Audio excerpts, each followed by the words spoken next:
Halo, selamat datang dalam acara kita Podcast Online Stock Trading.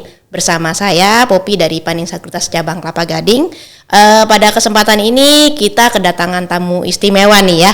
Ada Pak Rudianto. Halo Pak Rudianto. Halo Poppy. Ya, kesempatan ini sangat berharga banget nih. Ketemu Pak Rudi, kebetulan memang beliau adalah direktur dari Panin Asset Management. Nah, ini kan kita sudah masuk ke tahun 2024 ya, Pak Rudi ya. Nah, tahun 2024 ini banyak peristiwa penting nih ya di Indonesia, bahkan di global. Nah, salah satunya kita baru saja selesai melakukan pemilu ya Pak ya, itu. Nah, jadi ini memang masih belum sah ya Pak ya, secara real count, tapi secara quick count kita sudah tahu ya kurang lebih calon presidennya kita selanjutnya seperti apa. Nah, ini kalau misalnya dari pasar modal sendiri melihat pemilu tahun ini ada yang sesuatu yang luar biasa nggak nih Pak yang terjadi gitu? Kalau berdasarkan press release ya atau berita yang saya baca dari OJK, itu diklaim bahwa Indonesia itu adalah negara demokrasi terbesar di dunia karena jumlah penduduk yang datang menghadiri memilih pada saat pemilunya mencapai 80%. Wah, tinggi sekali Pak ya. Di negara-negara lain itu angka yang terus terang sangat sulit karena bahkan di negara maju belum tentu partisipasi orang pada pemilu itu ada gitu. Nah, jadi kalau dibilang dengan tingkat partisipasi hingga 80%, apapun hasilnya ya, mungkin ada yang jagoannya menang, ada yang jagoannya kalah. Nah, kalau tingkat kehadirannya setinggi itu, biasanya hasil pemilihannya juga mendapat legitimasi. Artinya yang memilih itu memang rakyatnya. Ya. Beda kalau misalnya 100 juta yang memilih, yang datang cuma 20 juta. Hasilnya nggak puas. Yang datang sangat sedikit. Nah, kalau Indonesia enggak, kita yang datang kalau saya baca tadi 80%. Jadi ini suatu angka yang luar biasa.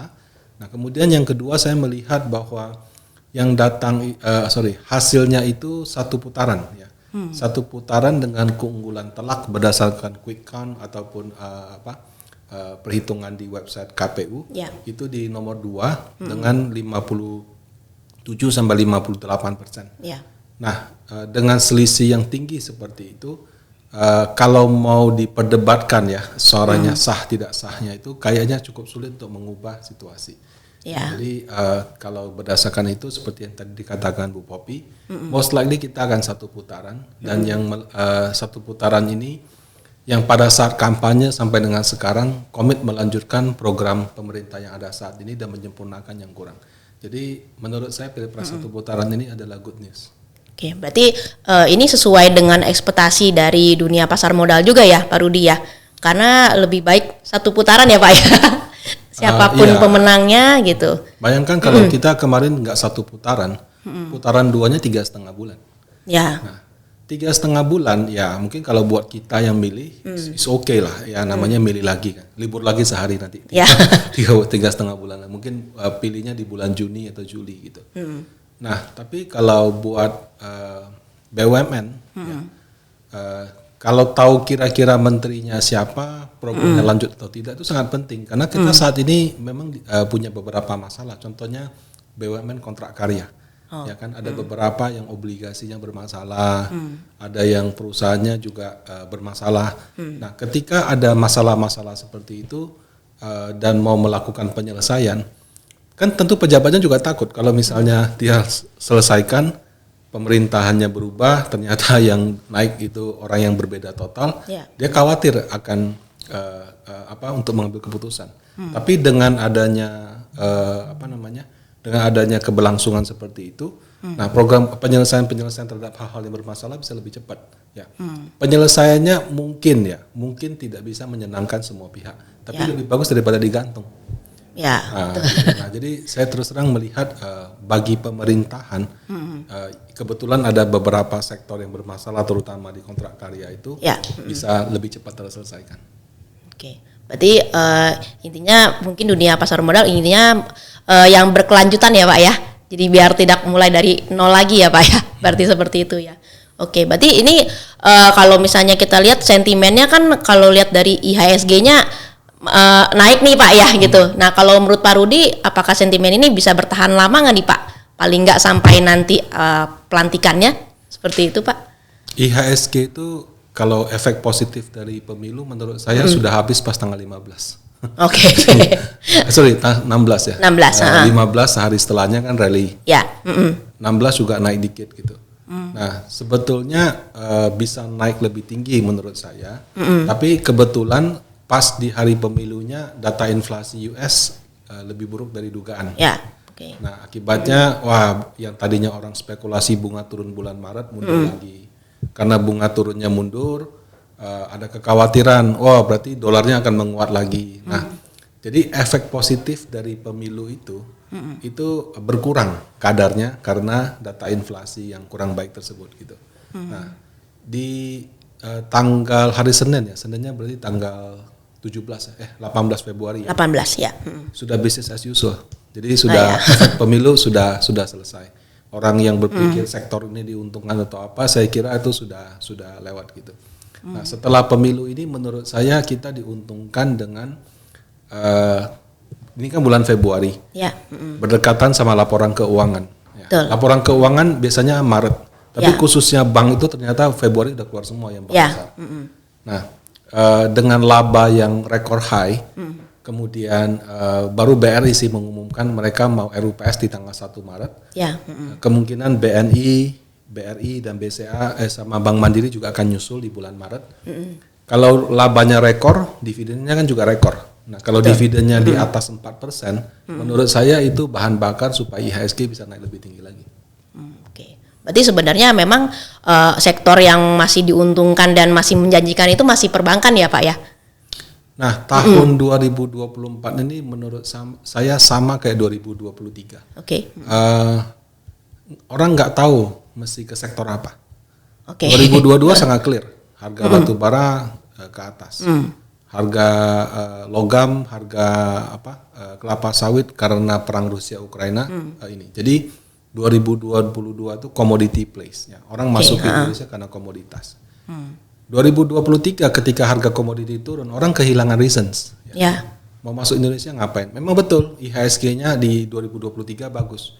Tapi kalau kita keluarkan grupnya Pak Prajogo, basically indeksnya nggak kemana-mana, malah mungkin negatif sedikit gitu. Nah, kenapa? Karena tidak ada story gitu. 2024 ini menurut saya sama, kita nggak ada story spesifik juga. Nah, ketika tidak ada story, maka yang terjadi adalah orang akan melihat karena tidak spesifik satu sektor, tapi ekonominya grow. Yang mana nih yang bisa mendapatkan keuntungan dari growth ekonomi ini? Nah, secara struktur di Indonesia, yang bisa mendapatkan keuntungan ketika ekonomi grow itu perbankan, khususnya 4 bank besar. Ya, karena kalau banknya yang KBMI 1 ya atau buku 1 mungkin belum bisa. Tapi kalau banknya itu kelasnya sudah yang 3 atau 4, itu dia bisa ekonominya tumbuh dia dapatkan. Nah, sehingga karena tidak ada tren spesifik gitu ya, ya orang mungkin akan ke bank. Jadi asing mungkin ke bank. Lokalnya mau kondisi apapun biasanya asing selalu beli bank sih. Tapi kalau ada tren tertentu, lokalnya masuk ke sektoral. Nah, tahun ini mungkin lokalnya juga nggak ada tren ke sektor. Jadi dia lebih fokus di bank. Nah, kalaupun ada valuation play, ya, jadi maksudnya setelah bank besar ini kan nggak murah semua. PBV-nya sudah 3 kali, PI-nya sudah mungkin 25-30 kali gitu. Kalaupun ada valuation play, itu rally-nya perlu bertahan agak lama. Kalau rally-nya sebentar crash, nanti pemainnya cuma di bank-bank aja. Tapi kalau saham banknya rally, terus nggak turun-turun, orang ada uang, dia akan coba cari keuntungan di saham yang valuasinya murah. Tapi kondisi seperti ini terus terang butuh dana asingnya masuk terus-menerus dan sahamnya kalaupun turun nggak crash, baru akan ada rotasi. Tapi kalau misalnya sahamnya naik crash, rotasi nggak terjadi. Jadi orang bolak-balik cuma main saham bank aja. Saham ya. Berarti memang yang masih safe itu adalah saham perbankan. Ya mungkin kalau misalnya ditambah lagi dengan sentimen dividen ya Pak ya, gitu. Nanti dividen kan biasanya sekitar bulan Maret sudah RUPS ya, berarti sekitar bulan akhir Maret atau April ya itu udah musimnya dividen ya berarti ya.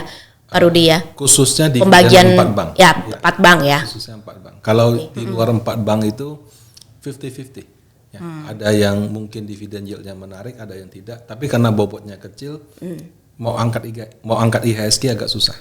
Oke. Tapi kalau dari segi laba mungkin dari tahun 2023 sampai 2024 apakah lebih better tahun ini nggak Pak untuk laba perbankan, terutama 4 besar bank tersebut ya Pak ya? Nah itu, kalau ekonominya grow, mereka akan grow. Karena mereka tuh sudah ekonominya Indonesia. Jadi kalau kita bilang pertumbuhan ekonomi 5%, ya pertumbuhan mereka logikanya ya, mungkin bisa 2 kalinya PDB gitu. Oke. Minimal. Ya, kalau misalnya bisa di atas itu, ya berarti bagus. Kurang dari itu, ya mungkin ada yang kurang efisien. Tapi ekonomi grow ini, nah sektor yang lain-lain belum tentu. Kita kan lihat ekonomi tumbuh, tapi kok kayaknya bisnisnya nggak bagus-bagus amat gitu kan. Ya, karena 4 bank itu sudah begitu dominan.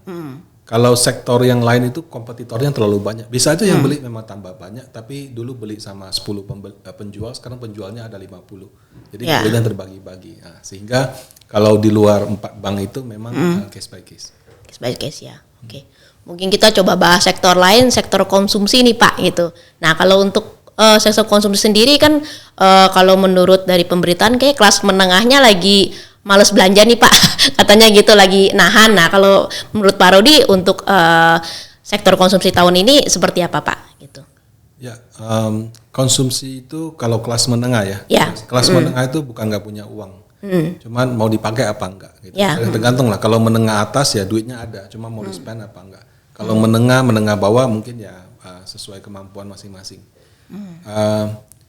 Kalau ada bisnis yang menguntungkan ya, atau ada usaha yang menguntungkan, atau ada event yang luar biasa. Contoh kayak Singapura kan kalau kita lihat di berita rela bayar 45 miliar per hari ke Taylor Swift supaya konsernya eksklusif hanya di Singapura. Nah, kalau ada event-event seperti itu, menurut saya kelas menengah kita bersedia belanja.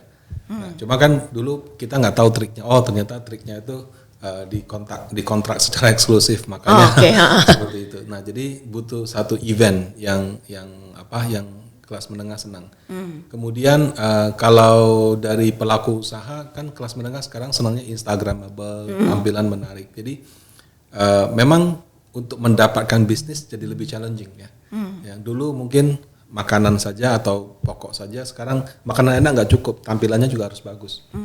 Di foto juga apa gitu. Nah, jadi kalau ditanya apakah yang bisa membuat kelas menengah kita belanjanya lebih oke, satu, apakah ada objek yang membuat mereka tertarik, atau kalau tidak ya mereka punya keuangan masih sangat baik. Nah, kalau secara umum Bapak Ibu, kalau kita lihat bisnis di luar negeri lagi lesu ya. Jepang kemarin umumkan dia resesi, China juga lagi lesu, turisnya nggak lagi belanja di sini, komoditi harganya juga nggak tinggi. Jadi kalau seperti itu, terus terang dari sisi income tidak bagus-bagus amat. Jadi kalau misalkan kondisinya seperti itu, menurut saya memang agak challenging. Jadi harus yang penjual marketing ini pintar mengemas barang gitu, pintar bikin event. Nah, kalau enggak ya memang mengharapkan orang income-nya naik terus belanja banyak. Ya kalau tidak ada yang spesial banget ya mungkin saya lebih baik simpan uang. Nah, kalau saya lihat sekarang kondisinya seperti itu. Harus lebih banyak, semakin harus kreatif ya Pak ya, berarti ya. Oke, mungkin berarti untuk sektor konsumsi lebih ke challenging ya Pak ya, berarti untuk yang tahun ini ya. Nah itu mungkin tadi kan Pak Rudi udah sempat menyinggung soal Jepang udah mulai masuk resesi nih Pak ya. Mungkin ditambah dengan Jerman ya, masuk resesi juga ya Pak ya. Nah ini kan sebenarnya itu adalah contoh dari negara maju nih Pak ya. Mereka udah mulai masuk ke krisis nih Pak. Nah kalau di Indonesia sendiri ada pengaruhnya nggak Pak dengan mereka mengumumkan sudah masuk ke dalam krisis gitu Pak? Ya, kalau pengaruhnya mungkin satu ke sentimen. Jadi orang-orang menengah atas yang tadi Ibu Popi katakan mungkin akan lebih wait and see, pengeluaran kalau nggak penting-penting amat nanti dulu gitu kan. Nah, tapi kalau dari sisi pengaruh saya lihat lebih ke harga komoditi. Jadi harga komoditi itu tinggi karena ada demand. Nah, ketika ada negara A resesi, B resesi, C resesi atau slowdown, maka permintaan akan komoditi atau persepsi akan permintaan komoditi akan turun. Ya. Nah, itu akan membuat harga komoditas yang sudah turun cukup banyak ya dari tahun 2023 sampai sekarang, mau bangkit lagi susah. Ya. Jadi arahnya adalah turun atau stabil gitu. Oke. Nah, untuk beberapa komoditas ya seperti minyak, nikel, batu bara yang sekarang dibicarakan, dari view Panin Asset menurut kami sih sudah di level yang mendekati bottom. Oke, sudah cukup rendah ya Pak ya? Mau turun lagi mungkin bisa, tapi belum tentu. Tapi mau naik lagi juga sulit karena tidak ada demand. Nah, jadi komoditi yang slow itu ya akan pengaruh ke kita punya ekspor impor. Harga minyak turun positif untuk Indonesia. Kenapa? Karena kita net importir minyak. Tapi kalau harga batu bara, harga sawit itu slow, ya kita net eksportir itu berkurang. Jadi kalau misalnya hilirisasi tidak dilakukan, kita cuma ekspor bahan mentah, ya mungkin kita punya surplus dagang yang selama ini terkumpul dari tahun 2022 sampai sekarang mungkin akan berkurang, ya tidak sebaik dulu. Oke. Berarti untuk sektor komoditas tahun ini kelihatannya nggak jauh beda dari tahun 2023 ya Pak ya? Kelihatannya masih stuck ya Pak ya, belum ada tanda-tanda pemulihan Pak. Kalau seperti itu. Harga komoditasnya mau naik susah. Harga saham komoditas itu lain hal lagi. Nah kalau itu balik lagi ke valuation play, mungkin ke dividen dan lain-lain. Tapi harga komoditinya sendiri menurut Panin Asset harusnya nggak kemana-mana. Ya berarti masih stuck ya Pak ya. Harusnya ya harga komoditinya ya Pak ya. Harga saham komoditi itu dua hal yang beda hal. Oke. Ya. Mungkin nanti kita bisa bahas untuk yang sektor lainnya, sektor konstruksi nih Pak. Nah ini kan mungkin ada hubungannya dengan kedepannya proyek yang IKN-nya nanti akan dijalankan. Nah kalau dari pihak Panin Asset Management view-nya tentang sudah ada kepastian ini ya Pak ya, calon presidennya dengan keberlangsungan IKN itu seperti apa Pak? Apakah membantu dari kinerja sektor konstruksi sendiri Pak? Gitu. Oke, terus terang kalau untuk saham per saham saya tidak terlalu menguasai. Ya. Kalau dari historisnya ya, sebetulnya sektor konstruksi ini kan selalu dijagokan dari zaman Pak Jokowi karena bangun ini dan sudah jadi kan, jalan rayanya udah jadi, MRT-nya udah jadi, MRT kan yang kita lihat di Jakarta, terus kereta cepat segala macam, jalanan di Sumatera sekarang semua bagus gitu. Tapi apakah pada masa-masa itu sektor konstruksi bagus? Ternyata enggak. Kenapa? Karena untuk bisa membuat infrastruktur semasif itu dan dilakukan di daerah yang mungkin dia punya hitung-hitungan bisnis kurang, itu sektor konstruksi terpaksa harus mengambil hutang yang cukup besar untuk menutupi kebutuhan itu, gitu kan. Nah sebetulnya kalau dikelola dengan baik nggak masalah, tapi begitu ada korupsi, ada apa, ya semuanya jadi kacau gitu. Nah jadi tapi terlepas daripada tata kelola ya. Sektor konstruksi yang sudah ada itu kan sudah mengambil hutang yang cukup besar. Jadi kalau mau dia untung itu harus bisa nutup bunga daripada hutang-hutangnya dulu. Jadi menurut saya akan cukup sulit bagi perusahaan-perusahaan sektor konstruksi untuk bisa mencetak kenaikan laba. Jadi mungkin fokusnya menyelesaikan proyek, menyelesaikan masalah tata kelola.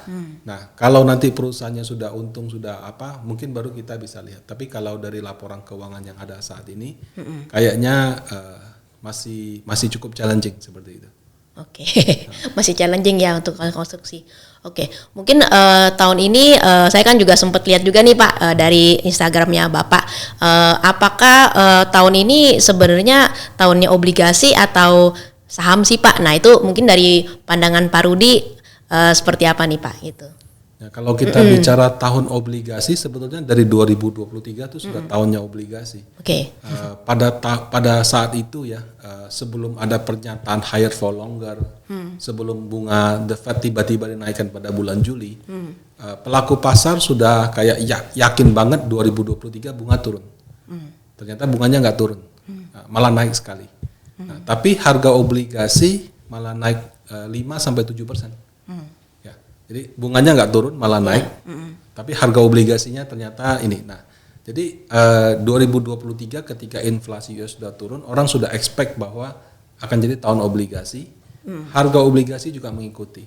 Di tengah-tengah ada kejutan higher for longer, yang sudah naik 7% crash. Tapi dalam 2 bulan pulih lagi naik 7% lagi. Kenapa? Karena orang yakin kalau bunganya nggak jadi turun di 2023, cuma masalah waktu turun di 2024. Nah kalau bunga turun 2024, maka 2024 menurut saya juga akan jadi tahunnya obligasi. Nah yang jadi masalah karena pengalaman pernah crash di 2023, kemudian inflasi bulan Januari kurang baik, orang jadi WNC. Tapi menurut saya begitu inflasinya dalam tren penurunan, omongan dari pejabat bank sentral, oke lah sudah lumayan lah, kita mulai pikirkan. Nah begitu dia mengucapkan rencana mau turun bunga, itu marketnya rally. Tapi sebelum dia ucapkan itu, marketnya cenderung akan WNC, dan WNC ini menurut saya akan berlangsung selama semester 1. Jadi kayak kalau kita ingin memanfaatkan tahun obligasi dengan beli reksadana fixed income, tanam benihnya Januari Juni, panennya setelah itu.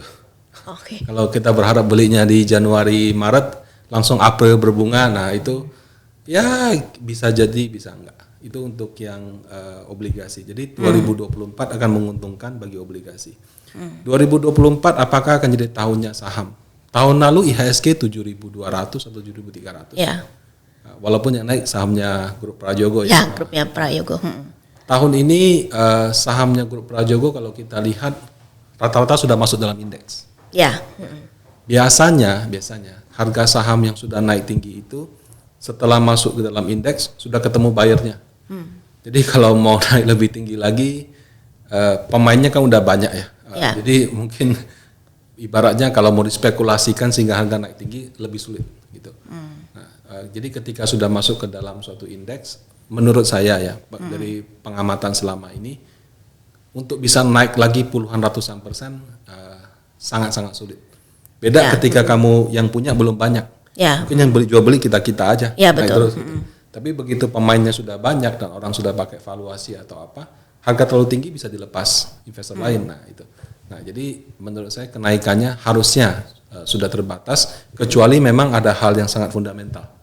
Orang beli karena itu. Nah, kalau misalnya mengeluarkan faktor itu, kita lihat saham banking labanya rekor. 2024 ini most likely akan rekor high lagi. Ditambah sama spending dari pemilu ya. Pemilu itu kan kita lihat ekonominya bagus sekali ya. Pejabat KPPS 1.200.000. Ya, 1,2. Itu belum saksi loh. Belum saksi. Belum petugas-petugas yang lain yang nilainya lebih kecil, tapi ada ini, mereka rapat terus ada uang rapat sewa hotel. Kemarin kita menjelang pemilu televisi setiap hari iklan capres cawapres partai. Kemudian masyarakatnya bagi-bagi. Kalau saya nggak salah pengeluaran untuk gaji KPPS saja sudah 7T. Nah itu pengeluaran hanya untuk gaji KPPS, belum cetak apa segala macam. Nah itu akan meningkatkan daya beli masyarakat atau menjaga daya beli masyarakat. Nah, tapi memang kalau ditanya apakah konsumsi akan bagus karena itu belum tentu juga. Karena spendingnya kan belum tentu dikonsumsi. Nah, tapi dengan laba bank yang bagus, kemudian ada spending daripada pemilu. Nah, kemudian kalau nggak salah kan bansos terbesar dalam sejarah juga tahun 2024 ini. Nah, itu semua menurut saya akan menjadi sentimen positif sehingga ada kemungkinan IHSG bisa atau diharapkan lah mencapai 8.100 pada tahun ini. Jadi kalau dia mencapai 8.100 mudah-mudahan jadi tahunnya saham juga. Saya ada baca nih Pak dari pembahasan di Instagram Bapak mengenai Indonesia dan India keluar dari Fragile Five. Nah, Fragile Five itu sebenarnya apa ya Pak ya? Ya, jadi tahun 2013 yang lalu ada seorang ekonom dari Morgan Stanley, kalau nggak salah ya, mereka membuat suatu istilah disebut dengan Fragile Five. Jadi ada Indonesia, India, Turki, Afrika Selatan, sama Brazil. Gitu. Fragile kan rentan, rentan, gampang pecah gitu ya. Kenapa dikasih Fragile Five? Karena berdasarkan analisa data-data pada waktu itu, 5 negara ini sangat tergantung kepada investasi asing dalam pertumbuhan ekonomi. Jadi kalau ada investasi asing masuk, ekonominya grow, kalau tidak goyang gitu ya. Memang kita merasakan juga dulu kalau asing masuk, rupiah menguat. asing keluar dari obligasi, rupiahnya jatuh. Itu salah satu contohnya gitu ya. Negara dikategorikan sebagai fragile five itu sama kayak kalau kita investasi, kita bilang ini high risk. Rentan kan. Rentan apa nih? Kalau saya taruh uang, memang betul karena dia fragile, bunganya tinggi. Tinggi. Tapi nanti bisa bayar nggak? Terus pada saat saya bisa tarik kembali uang saya, kan terbitin obligasi, pemerintah tinggal cetak uang kalau gagal. Tapi kalau pas saya masuk misalnya kurs dolar 15.000, pas saya tarik kurs dolar 20.000, uang saya berkurang seperempatnya karena pas saya dolarkan kembali saya rugi di nilai tukar gitu kan. Nah, jadi itu akan menyebabkan ketika negara melakukan investasi, kalau dia tempatkan uang porsinya lebih kecil. Kalau dia beli obligasi, dia mungkin juga yang jangka pendek nggak berani jangka panjang. Kalau dia beli saham, modelnya hit and run gitu. Kalau sudah untung tarik. Kenapa? Taruh lama-lama nanti kalau ada masalah bagaimana gitu. Nah, 10-11 tahun berlalu itu kan 2013, sekarang 2024. Ternyata dana asing masuk terus. Masuk di Indonesia, masuk di India gitu. Nah, khusus untuk Indonesia karena kita di Indonesia kan. Nah, apa yang menyebabkan asing tetap terus masuk dan bahkan sekarang mengeluarkan Indonesia dari fragile five? Itu karena dia lihat selama 10 tahun terakhir, salah satu alasannya ya, pemerintah berhasil menjaga defisit APBN di bawah 3%. Jadi kalau kita punya undang-undang, hutang nggak boleh lebih dari 60%, kalau APBN negatif nggak boleh lebih dari minus 3%. Nah, kita sudah minus 3%, di bawah minus 3% selama 10 tahun Pak Jokowi ya. Itu cuma gagal 2 kali, tahun 2020 dan 2021, gara-gara COVID.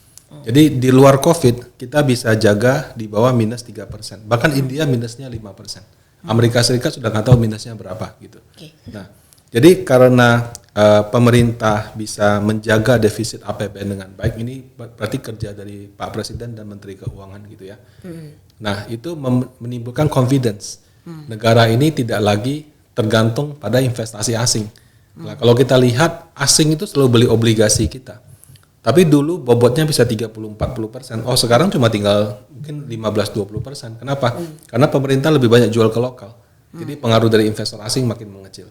Nah, jadi dengan keluar dari fragile five, ibaratnya kita keluar dari high risk, mungkin pindah ke medium risk. Nah, pindah ke medium risk itu impact-nya banyak. Jadi yang tadinya mungkin orang alokasi cuma 10%, mungkin bisa lebih banyak. Orang yang tadinya belinya short term, mungkin bisa medium term. Orang yang tadinya hit and run, mungkin bisa sedikit lebih jangka panjang. Nah, jadi itu pengaruh ke aliran modal dari luar negeri ke Indonesia. Nah, itu menurut saya suatu sentimen yang bagus.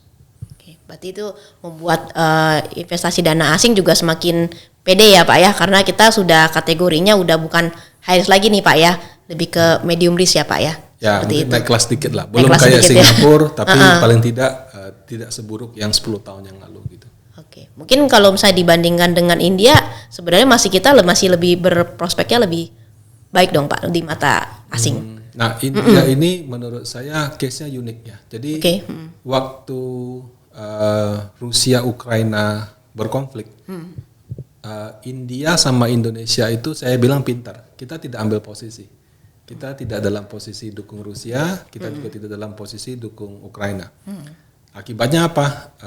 Ketika minyak Rusia yang ke Eropa nggak laku, dia dibeli murah sama India. Nah, waktu harga batu bara lagi tinggi-tinggi 2022, orang lain setengah mati, Indonesia selamat.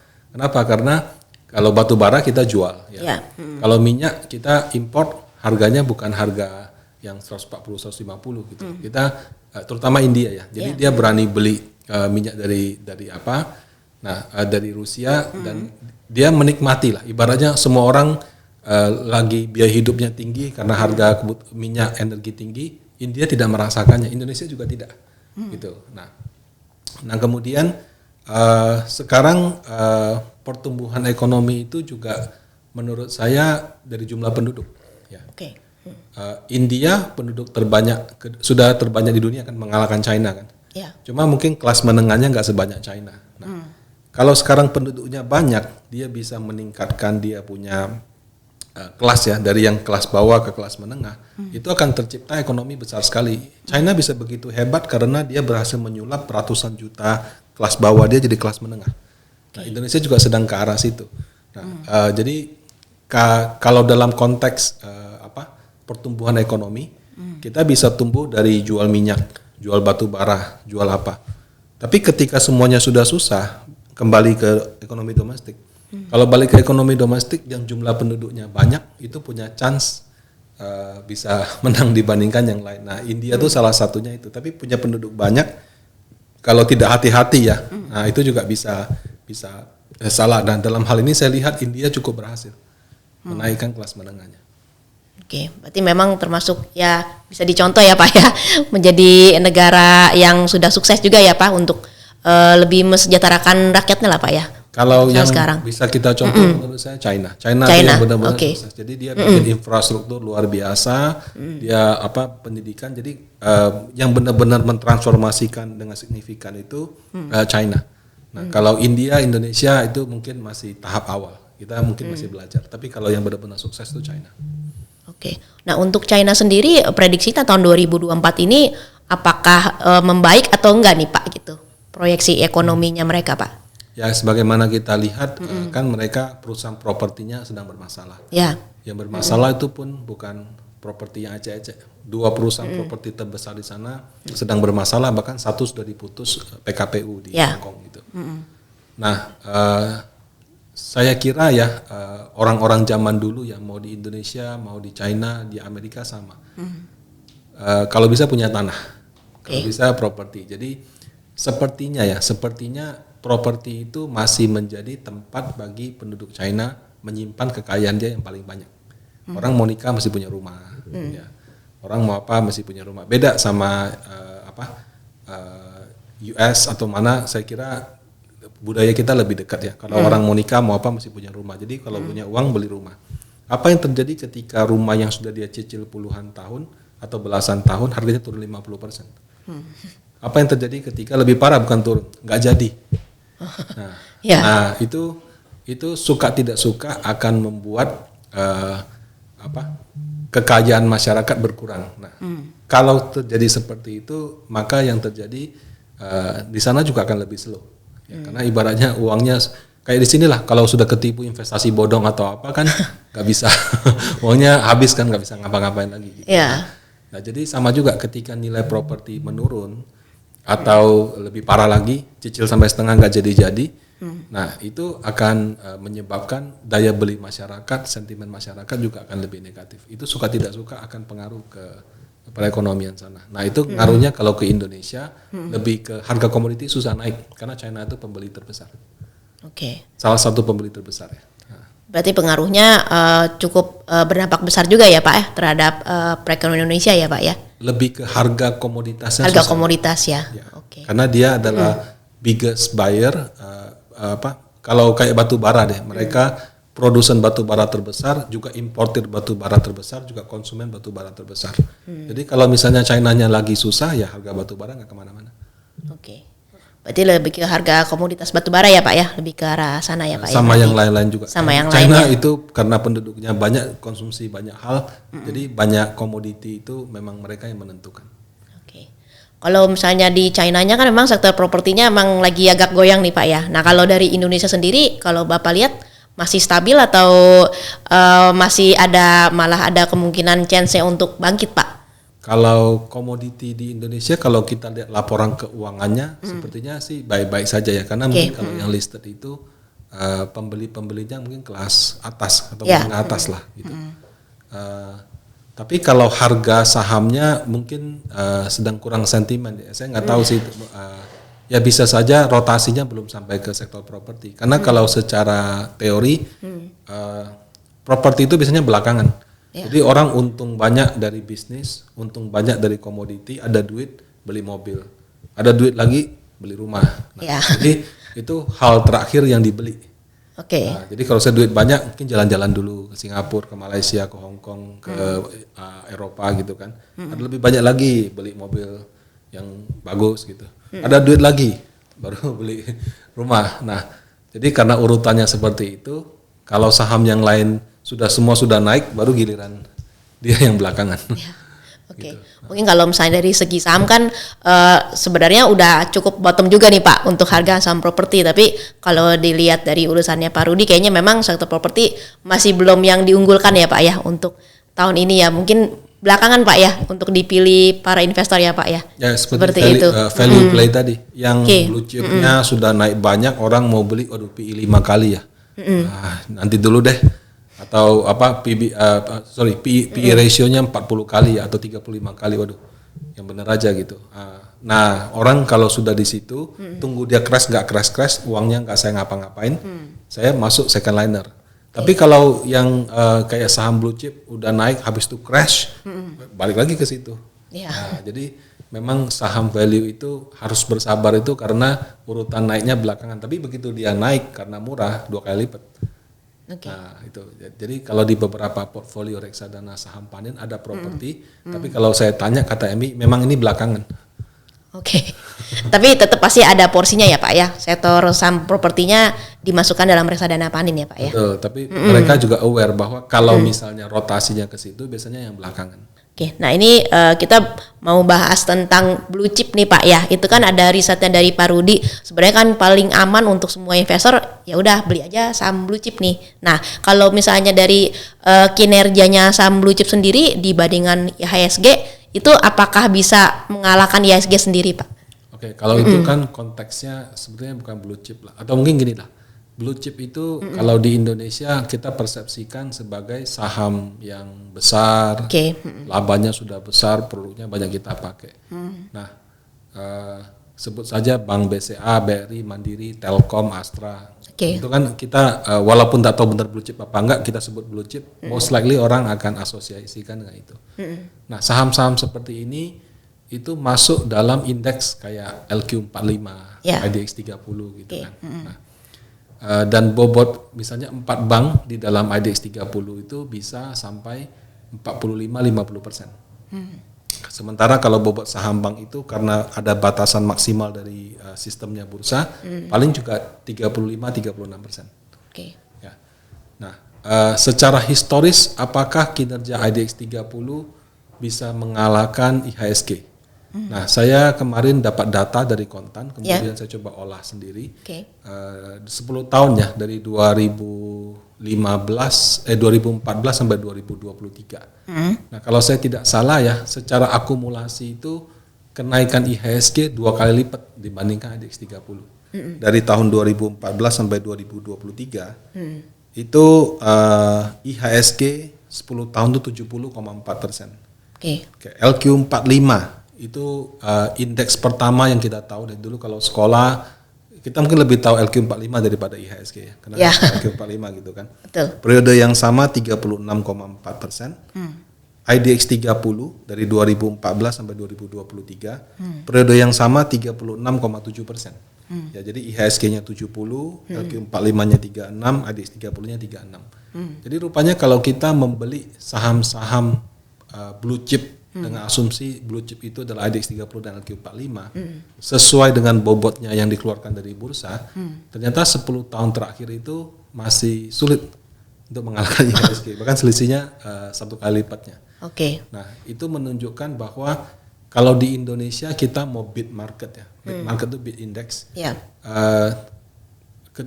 Kita nggak bisa cuman beli saham blue chip, kita harus bisa stock picking. Stock picking. Kemudian at some point harus ada active management gitu loh. Ketika sahamnya sudah mahal harus ini. Dan mungkin ada sektor-sektor yang kadang-kadang cuma hot 1 tahun habis itu hilang. Nah, kalau misalnya ingin be index, mungkin sebagai investor harus berani masuk. Cuma ya kadang-kadang keluarnya cepat gitu. Karena takutnya waktu kita ikut sudah di pucuk, akhirnya kebagian cut loss-nya aja gitu. Nah, tapi bagi fund manager, kami melihat bahwa kalau cuma beli saham blue chip terus diamkan saja, itu cukup sulit untuk bisa mengalahkan IHSG. Ya, dan kemudian kecuali ya kalau kita beli saham blue chipnya cuma saham bank. Tapi kan kalau di Indonesia kan reksadananya nggak bisa di satu saham sampai dengan 100%. Kita kan satu saham maksimal 10%. Nah, jadi kalau kita melakukan diversifikasi, memang harus ada aktif manajemen ya, dalam artian kita ada stock pickingnya supaya dalam jangka panjang bisa di atas. Berarti tetap sebenarnya tidak bisa beat IHSG ya Pak ya, tetap harus ada kombinasi dengan saham yang mungkin indeks QI45, indeks 30 ditambah dengan saham yang lagi tren ya Pak ya sebenarnya ya. Ya, dalam konteks kalau kita cuma beli IDX 30, beli LQ45, kita tinggal tunggu tidur 10 tahun. Secara historis performance-nya kalah sama IHSG. Nah, ya jadi ya gimana nih caranya kalau mau beat IHSG? Ya kalau Anda cuma beli, Anda tidur, sulit. Nah, jadi perlu aktif manajemen. Mungkin di bobotnya ada yang perlu kita overweight, ada yang perlu kita underweight. Jadi kalau cuma beli indeks stock, historisnya memang cukup sulit mengalahkan IHSG.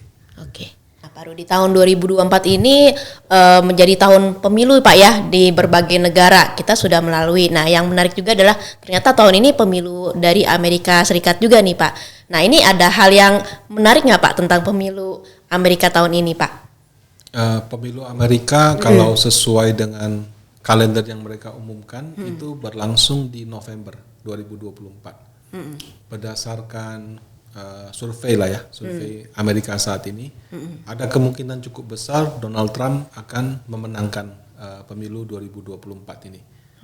Nah, penyebabnya kenapa ya mungkin orang sana lebih tahu lah. Tapi saya pikir biaya hidup yang tinggi, partisipasi mereka dalam perang di Israel dan juga perang di Ukraina, walaupun tidak ikut perangnya tapi sumbang uang terus. Nah, itu juga membuat orang, kok orang kita hidup aja biaya hidupnya sudah mahal, kamu nggak bantu, orang sana perang kamu kirim duit terus. Nah, itu sedikit banyak mengurangi suara-suara bagi pemerintahan sekarang.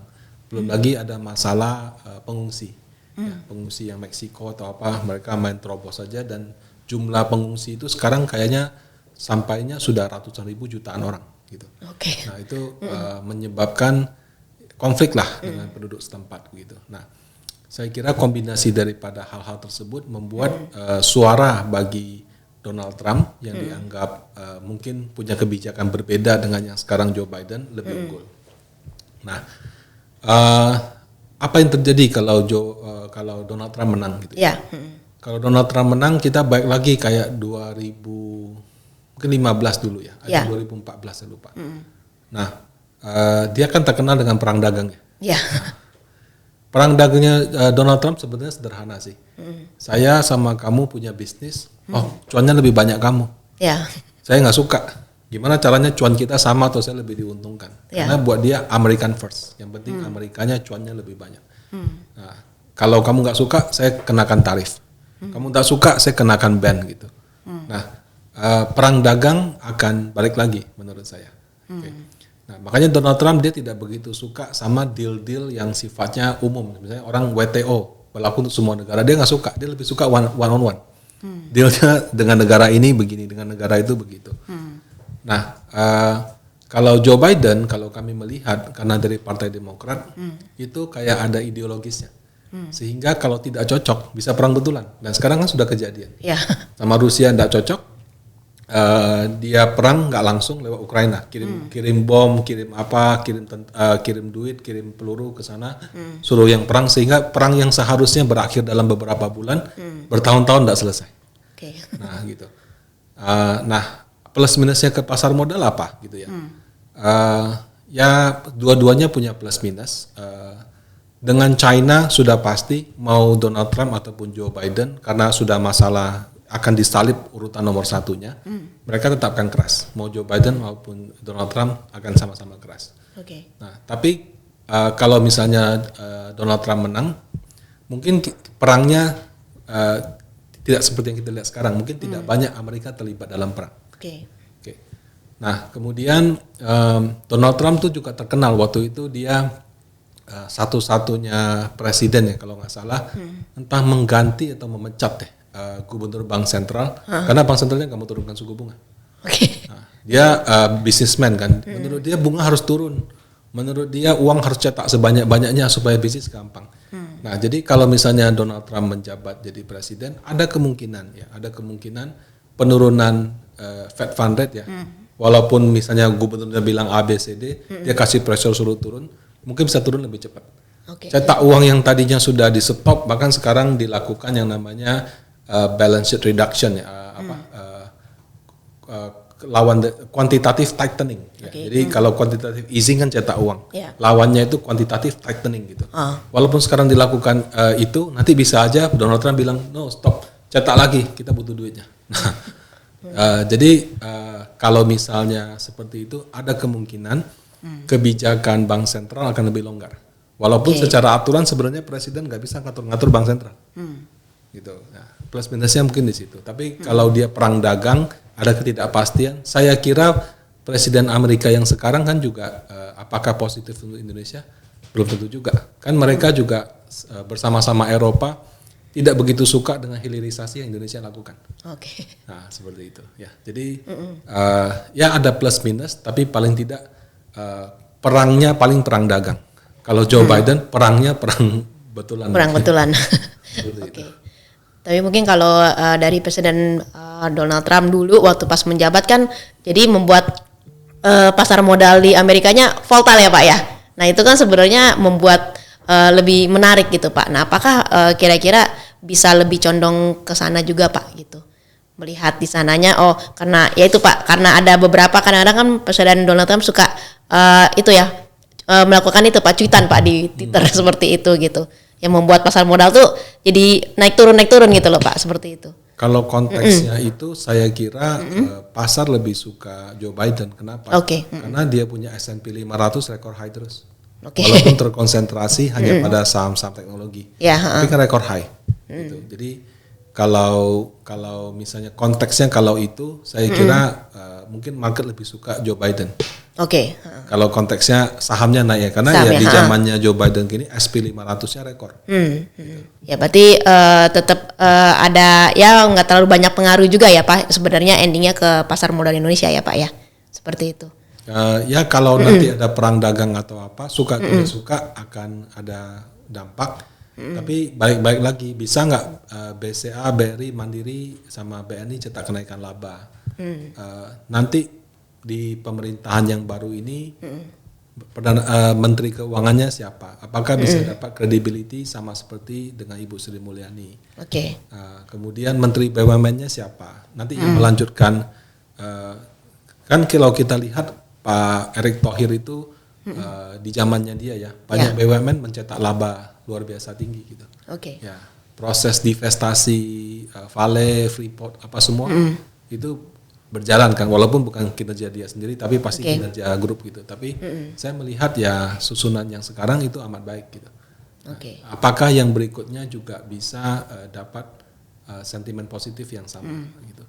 Tapi saya tidak melihat kalaupun orang baru akan lebih jelek. Kenapa? Karena sebelum Presiden Pak Jokowi 2014-19 kan nama Pak Erick Thohir belum ada. Nama Pak Bahlil juga belum ada. Pak Luhut kan juga terkenalnya baru yang periode 2 ini. Semua hal bisa diselesaikan. Jadi kalaupun nanti ada nama-nama baru, belum tentu negatif. Kita lihat saja, siapa tahu mampu menyelesaikan masalah juga.